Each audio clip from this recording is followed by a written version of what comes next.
Olá pessoal, tudo bem? Hoje, para falar sobre recuperação das aprendizagens nesse período de pandemia, estou recebendo aqui o professor Dr. Jonathan Moura, que vai tratar desse assunto com a gente. E eu começo perguntando, professor, considerando o cenário ainda pandêmico que estamos vivenciando, o que deve ser priorizado na recuperação das aprendizagens dos estudantes nesse retorno às aulas presenciais? Olá, eu que me agradeço o convite, por estar aqui falando com vocês, por esse tema tão difícil, complicado, ainda mais com alunos do ensino fundamental e também da educação infantil. Tratando da pergunta, eu penso que uma das coisas a serem priorizadas nesse momento, além da questão psicológica dos alunos, e associada a ela a questão cognitiva. O que eles não conseguiram aprender nesse período pandêmico? Que elementos cognitivos não conseguiram ser realizados, como por exemplo, que conteúdos matemáticos ficaram para trás e que conteúdos da língua portuguesa também ficaram para trás. São dois elementos importantes que os professores precisam focar para poder planejar as aulas nesse ano de 2022. Além disso, a rede precisa, no meu ponto de vista, observar essa rede de apoio para os estudantes, tanto familiar como fora da escola, como dentro da escola, por exemplo.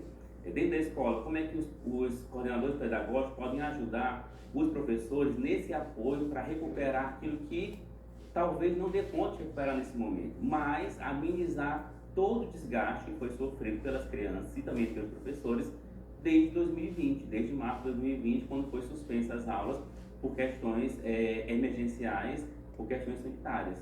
Então, focar esses dois elementos são importantes, não que eles sejam os únicos, mas nesse momento eles são importantes porque serve de base para sustentar a rede de ensino para as demais disciplinas escolares, como geografia, história, artes, religião, ciências.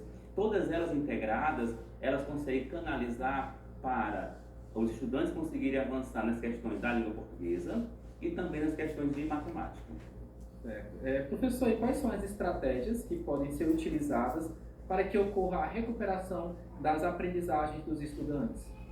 Bem, as estratégias elas são bem complexas. Olha só, no meu ponto de vista, uma principal estratégia ela deve partir da rede e não dos professores. A rede poderia observar que projetos já existiram no passado, que deram certo, que pode ser retomado. Por exemplo, houve um Imperatriz, um tempo que foi desenvolvido um projeto chamado Sintonizados.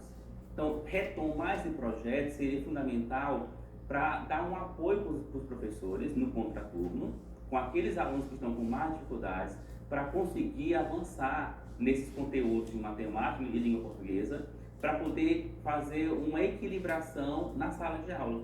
Então, óbvio, eu acho que seria talvez o primeiro ponto seria esse, a rede observar o que já deu certo no passado e retomar isso como fundamental para apoiar os professores. E na própria escola, o trabalho deve ser sempre coletivo.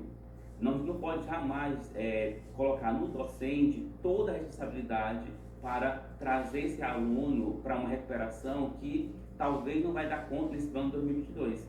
Então, a rede, quando ela trabalha em coletivo, quando a escola trabalha em coletivo, ela consegue amenizar pelo menos problemas locais.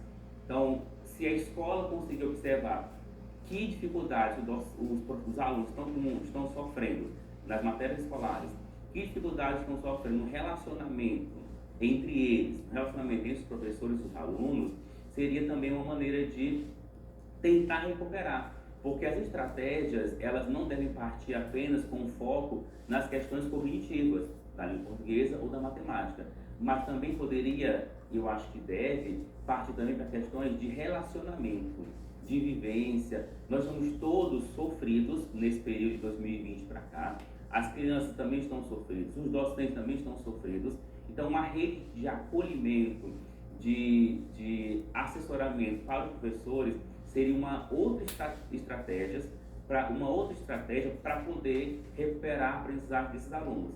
E eu acho que uma terceira, em sala de aula, o professor poderia focar em atividades que pudessem trabalhar relações interdisciplinares e não separar disciplinas, como é de costume, como a gente aprendeu a fazer assim.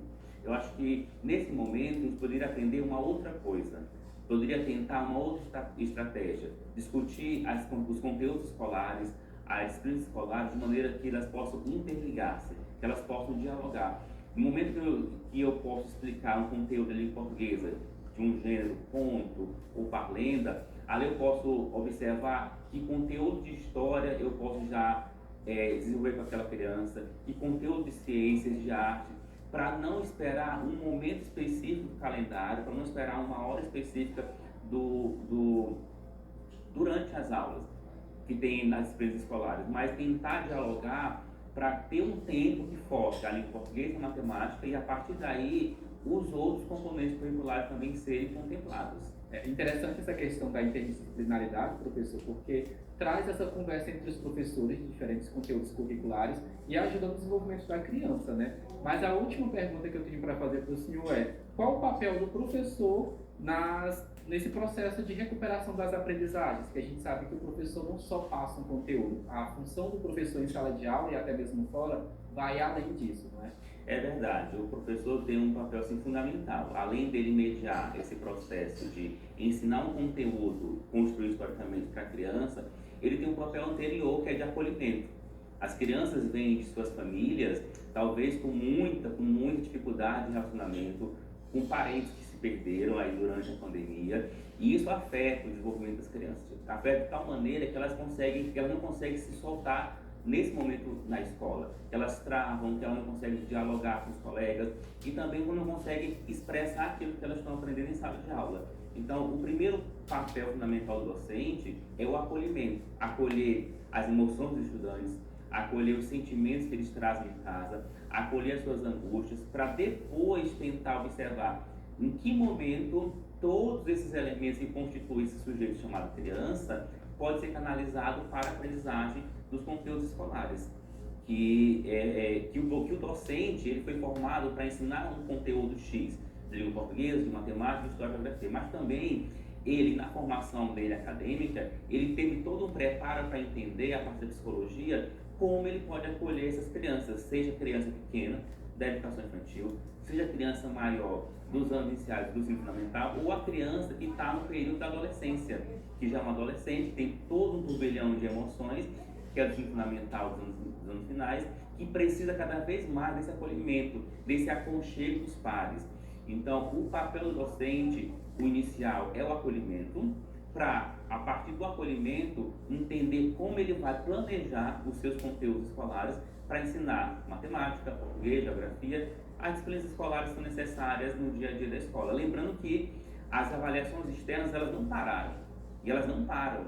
Então, a sintonia entre o que a escola ensina e aquilo que é cobrado fora da escola ainda é necessária.